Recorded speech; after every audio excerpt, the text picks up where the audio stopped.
السلام علیکم ورحمۃ اللہ وبرکاتہ۔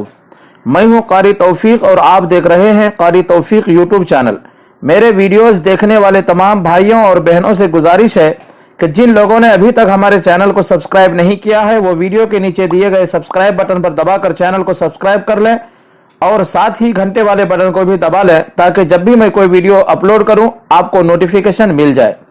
تو چلیے آج کا ویڈیو شروع کرتے ہیں۔ بچوں کو سچ بولنے کی ترغیب دیں۔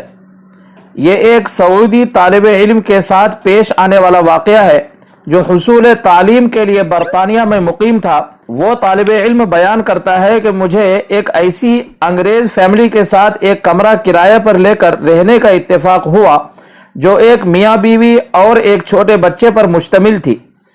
ایک دن وہ دونوں میاں بیوی کسی کام سے باہر جا رہے تھے تو انہوں نے مجھ سے پوچھا، کہا اگر آپ گھر پر ہی ہیں تو ہم اپنے بچے کو کچھ وقت کے لیے آپ کے پاس چھوڑ دیں۔ میرا باہر جانے کا کوئی ارادہ نہیں تھا اس لیے میں نے حامی بھر لی۔ وہ بچہ مجھ سے کافی مانوس تھا۔ کچھ دیر کھیلنے کے بعد وہ مجھ سے اجازت لے کر کچن میں گیا اور تھوڑی ہی دیر بعد مجھے کسی برتن کے ٹوٹنے کی آواز آئی اور ساتھ ہی بچے کی چیخ سنائی دی۔ میں جلدی سے کچن میں گیا اور دیکھا کہ شیشے کے جس گلاس میں بچہ پانی پی رہا تھا وہ اس کے ہاتھ سے گر کر ٹوٹ چکا تھا اور بچہ ڈر کر اپنی جگہ سہما کھڑا تھا۔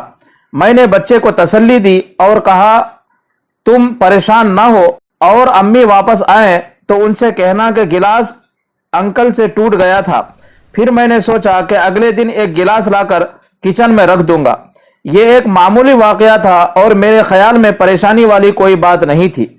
جلد ہی وہ دونوں میاں بیوی واپس آ گئے اور میں نے بچے کو ان کے حوالے کر دیا۔ وہ عورت جب کچن میں گئی اور گلاس ٹوٹا ہوا پایا تو بچے سے پوچھا۔ بچے نے اس کو وہی بتایا جو کہ میں اس کو سمجھا چکا تھا۔ اسی شام کو وہ بچہ میرے پاس بہت افسردہ حالت میں آیا اور مجھے کہا کہ انکل میں نے امی کو سچ بتا دیا ہے کہ وہ گلاس آپ نے نہیں بلکہ میں نے توڑا ہے۔ اگلی صبح میں یونیورسٹی جانے کے لیے تیار ہو رہا تھا کہ میرے کمرے کے دروازے پر دستک ہوئی۔ میں نے دروازہ کھولا تو سامنے اس بچے کی ماں کھڑی تھی۔ اس نے مجھے صبح بخیر کہا اور نہایت شائستگی سے میرا نام لے کر کہا کہ ہم آپ کو ایک نفیس اور شریف آدمی سمجھتے تھے مگر آپ نے ہمارے بچے کو جھوٹ بولنے کی ترغیب دے کر اپنا وقار خراب کر لیا ہے۔ ہم نے آج تک کسی بھی معمولی یا بڑی بات پر اپنے بچے سے جھوٹ نہیں بولا اور نہ کبھی اس کو جھوٹ بولنے کی ترغیب دی ہے، لہٰذا ہم آپ کو مزید اپنے ساتھ نہیں رکھ سکتے۔ برائے مہربانی آپ 24 گھنٹے کے اندر اندر اپنے لیے کسی دوسری رہائش کا بندوبست کر لیجئے۔ میرے پیارے مسلمان بھائیوں، آئیے ہم ایک لمحے کے توقف کے ساتھ اپنا ہلکا سا احتساب کریں کہ ہم میں سے تقریباً ہر بندہ صبح سے لے کر شام تک معمولی باتوں پر کتنی دفعہ جھوٹ بولتا ہے اور کتنی دفعہ ہمارے بچے جھوٹ بولتے ہیں جس پر ہمیں کوئی ملال نہیں ہوتا۔